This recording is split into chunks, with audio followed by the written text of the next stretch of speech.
Of compromise அப்படின்னு போட்டு ஒரு லெட்டர் அடிச்சு கையெழுத்து போட்டு கொடுத்துட்டான். போட்டு கொடுத்து அவன் கொஞ்சம் மாட்டின்னு இருக்கான் சார். நீங்க வந்து தலையிடாதீங்க. நிமிஷம் Gayathri, I am not speaking from the side of Prakash சாமி.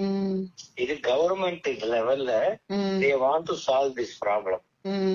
கவர்மெண்ட் லெவல்ல, அதாவது சிஎம் ஆபீஸ் லெவல்ல அந்த மாதிரி இருக்கும்போது அவங்க யார் ஒரு காமன் மேனா இருப்பாங்கன்னு நினைக்கும் போது எங்கிட்ட கூப்பிட்டு அப்ரோச் பண்ணாங்க. தவிர நான் அன்னைக்கே ஒரு 3 வருஷம் முன்னாடி 4 வருஷம் முன்னாடி கிட்ட பேசினேன். அதுக்கப்புறம் எனக்கு டோட்டலாவே எனக்கு இந்த இதை பத்தி ஒண்ணுமே தெரியாது. நான் I will never interfere in this kind of இது. அது வந்து இது என்னன்னா, இது வந்து ஒன் சைடையும் எனக்கு எந்த பிரச்சனையும் வராத மாதிரிதான் இதை அடிச்சிருக்கு. ஆனா இதை வந்து இது அப்படியே உனக்கு ஸ்கிரீன்ஷாட் எடுத்து வேணா உனக்கு வாட்ஸ்அப்ல அனுப்புவேன். வாட்ஸ்அப்ல அனுப்புறேன். நீ பார்த்த உடனே அன்னைக்கு ஒரு ஷர்மிலான்னு ஒரு லேடி பேசினாங்க. அவங்கதான் அந்த கவர்மெண்ட் சார்பா வந்தது. அவங்கள வந்து ஒரு போன் பண்ண சொல்லி மெசேஜ் பண்ண சொல்லிட்டு நீ இதை பார்த்துட்டேன்னு வச்சுக்கோ, அவங்களே இந்த போலீஸ்ல எல்லாம் பேசி இதை வித்ட்ரா பண்ணி எல்லாம் பண்ணி கொடுத்துருவாங்க. அதாவது அடுத்த இது ஹியரிங் வந்து உன்னுடைய டாக்டருக்கு அகைன்ஸ்டா வரதுக்கு முன்னாடியே எல்லாத்தையும் சால்வ் பண்ணி இந்த அடையாற ஏசி கொடுக்க கேஸ வித்ட்ரா பண்றது எல்லாம் பண்ணி கொடுத்துருவாங்க. அதெல்லாம் ரிக்வஸ்டா போகாது, ஆர்டரா போகும். சோ இது வந்து நான் உங்ககிட்ட சொல்றது 100% ஃபுல் ப்ரூஃப். என்னோட வக்கீல்கிட்ட பேச சொல்லுங்க சார். நெவர் பிலீவ் எ lawyer, never believe somebody support. சொன்னியே அதெல்லாம் ஒண்ணும் இல்லைன்னா போலீஸ் கேஸ் வந்து அது டிராப் பண்ணிட்டாங்கிறது உனக்கு ரைட்டிங்ல பேப்பர் இருக்கா? இருக்கு.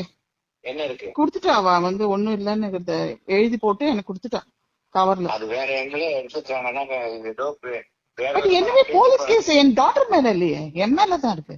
நான் என்ன சொல்றேன், அதாவது வக்கீல் கிட்ட போறதுக்கு போயில சண்டைக்காரன் காலில் விழுறது பழமொழி அடிப்படை.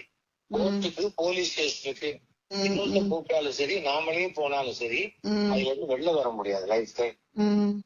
இது நான் சொல்றது, I don't want your daughter to be unnecessarily getting involved in this case. அது வந்து நாளைக்கு அவ யூஎஸ் விசா இது எவ்வளவோ இருக்கு. அது எதுக்காக சொல்றேன்னா, இதை சால்வ் பண்ணணும்னு கவர்மெண்டே நினைக்கும் பொழுது இன்னும் 2 வருஷம் இந்த கவர்மெண்ட் இருக்கு. அதனால நம்ம வந்து இல்ல இல்ல நான் முடியாது பாத்துக்கிறேன்னு சொன்னா இனோதி அரசுக்கு கீழே எல்லாம். எனக்கு அந்த மாதிரி ஒண்ணு நியூஸும் வரலையா? அப்படிலாம் உனக்கெல்லாம் நியூஸ் வர மாதிரி எல்லாம் விஷயத்தெல்லாம் டீல் பண்ண மாட்டாங்கம்மா. இருக்கிறவங்களுக்கு இன்னைக்கு 40 சீட் எப்படி ஜெயிச்சோன்னு அவங்களுக்கே ஆச்சரியம் வர்றவங்களும் இருப்பாங்க. அதெல்லாம் வேற வேற வேற லெவல் ஆஃப் பீப்புள் வந்து எவ்வளவு சர்க்கிள்ஸ் இருக்கு இல்லையா, அந்த சர்க்கிள்ஸ தாண்டி பப்ளிக்ல வரவே வராத அப்படியே இது அப்படியே அமிக்கபிளா போகணும்னு நினைக்கிறாங்க. வெளியில கொண்டு வந்துட்டு அமிக்கபிளா போகிறதுன்னு வச்சுக்கோ. அப்ப 2 பக்கமும் இப்போ நாளைக்கு இப்போ குடுக்குற பேப்பர் இருக்கு பாரு, இந்த பேப்பர் நீ பார்த்துட்டு வாட்ஸ்அப்ல அப்படியே நீ டெலிட் பண்ணாதான் சரியா இருக்கும் 2 பக்கமும். அதுக்கு சொல்றேன், உனக்கு நிஜமா இதுல ஃபெய்த் இருந்து நீ பண்றேன்னா நான் உனக்கு அனுப்புறேன், இல்லைன்னா நீ வந்து பாத்துக்கோ. Case number CRLP MP 0006708/2023 ES Foreshore Estate, FIR number 616-2021 against Gayatri Sainath, CSR number 367 ES and FIR number 2236-2019. இது இன்னும் க்ளோஸ் ஆகல. உனக்கே தெரியல, அரெஸ்ட் வாரண்ட் வந்ததுன்னா என்ன பண்ணுவேன்? எனக்கு தெரியவே தெரியாது சார். இருக்குல்ல, அவ்வளவுதான், அப்படிதான் பண்ணுவாங்கம்மா. விஷயம் தெரிஞ்சுக்கோ. அப்புறம் வந்து 23rd metropolitan magistrate court Prakasam Swami Vasan Gayathri Sainath case 043 அது 2123 டெக்னோ under stay from the honorable. அது நாங்க ஸ்டே எடுத்துட்டோம். ஸ்டே எப்ப வேணா ஒரே இது போட்டு ஸ்டே ரிமூவ் பண்ணிட முடியும்.